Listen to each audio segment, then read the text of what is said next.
Kidnapping, smuggling, ये सब जल्दी से अमीर बनने के रास्ते हैं, बट उसके साइड इफेक्ट्स भी बहुत सारे हैं। व्हाट आई से, द बेसिक प्रॉब्लम इज जब लोग अमीर बनना चाहते हैं, मेरा प्रश्न है आप अमीर क्यों बनना चाहते हैं? अमीरी कोई प्रोडक्ट तो है नहीं जो किसी दुकान की शेल्फ में मिलती हो कि भाई मुझे आधा किलो अमीरी दे दो या 1 किलो अमीरी दे दो, मैंने 1 ट्रक अमीरी ऑर्डर कर दी। अमीरी इज ए बाई प्रोडक्ट। ये मैं हर सेमिनार, हर ट्रेनिंग प्रोग्राम में लोगों को समझाना चाहता हूं कि मनी बाई प्रोडक्ट है। When you do good work it is a byproduct. When you excel in something, आप कभी लॉयर्स को देखना, एक कोर्ट में आप जाएंगे तो हजारों लॉयर रहेंगे, कोई एक लॉयर रहेगा जो दिन का 500 भी नहीं कमाता, और वहीं पर कई ऐसे लॉयर हैं कंट्री में जो 50 लाख रुपीस पर हियरिंग का लेते हैं। आप किसी डिजाइनर को देखना, किसी एक की डिजाइन का कोई इंपॉर्टेंस नहीं और किसी एक डिजाइनर का लेबल लगते ही वो ड्रेस लाखों की हो जाती है। कोई एक डॉक्टर उसी सर्जरी का 10,000 चार्ज करता है, कोई दूसरा डॉक्टर उसी सर्जरी का लाखों चार्ज करता है। कैसे? सिर्फ इसलिए क्योंकि वो उसमें एक्सीलेंट है। So when you excel in something, money comes as a byproduct. आप कोई भी इंडस्ट्री को बाई प्रोडक्ट के लिए नहीं लगाते हो, आप मेन प्रोडक्ट के लिए लगाते हो।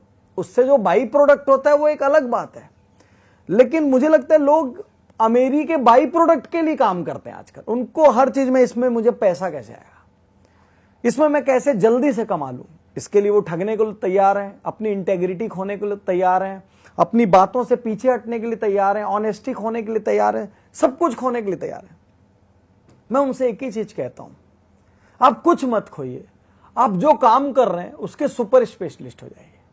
ऐसे हो जाइए कि किसी को भी जब ट्रबल शूटिंग करना पड़े तो वो आपके पास आए, किसी के हाथ से जब कोई चीज खराब हो जाए तो आपको ढूंढे। शहर में कोई आगे पूछे कि टॉप 3 कौन है तो उसमें आपका नाम आए। बहुत बड़ा शहर है तो टॉप 10 कौन है उसमें आपका नाम आए। अपने आप अमीर हो जाओगे। और जब जब आप अमीरी के लिए कुछ करोगे ना, आप अपने बिजनेस के स्लेव हो जाओगे, अपने कैरियर के स्लेव हो जाओगे। सो ऑलवेज रिमेंबर, अपनी शर्तों पे काम करो, अपनी क्वालिटी से किसी हाल में कंप्रोमाइज मत करो। कई ऐसे लालच भरे मौके आएंगे जब आपको लगेगा ये मेरे को शॉर्ट टर्म गेन हो रहा है, मैं इसको चुन लेता हूं। Don't do that, ignore that, leave that and think of long term, कि आज एक शॉर्ट टर्म काम मैं कर दूं। जैसे मैं आपको एक किस्सा बताता हूं। मेरी एक बुक आई, वो बुक में जब मैंने उसे पढ़ा तो मैंने उसमें देखा उसमें 150-200 स्पेलिंग मिस्टेक्स थी। अब जो मेरे चाहने वाले थे, मेरी टीम वाले थे, उन्होंने बोले सर जाने देते हैं, अपने फैंस हैं वो तो पढ़ लेंगे, कोई दिक्कत नहीं है, मिस्टेक से क्या है, कंटेंट तो अच्छी। मैंने एक प्रश्न किया,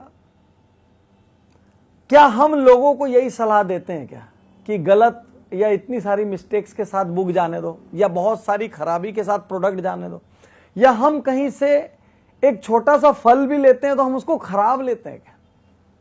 तो हमने तय किया नहीं, हम पूरी 3000 बुक्स को डिस्ट्रॉय कर देंगे इंस्टेड ऑफ यूजिंग दैट। तो कई लॉन्ग टर्म डिसीजन आपको क्वालिटी पे लेने पड़ते हैं, और एक बार आप क्वालिटी पे फोकस करेंगे, यूनिकनेस पे फोकस करेंगे, डिफरेंस पे फोकस करेंगे ना, अमीरी दौड़ के आएगी आपके पीछे। तो इसलिए अमीरी की चिंता मत करिए, अमीरी को हमेशा बाई प्रोडक्ट रहने दीजिए।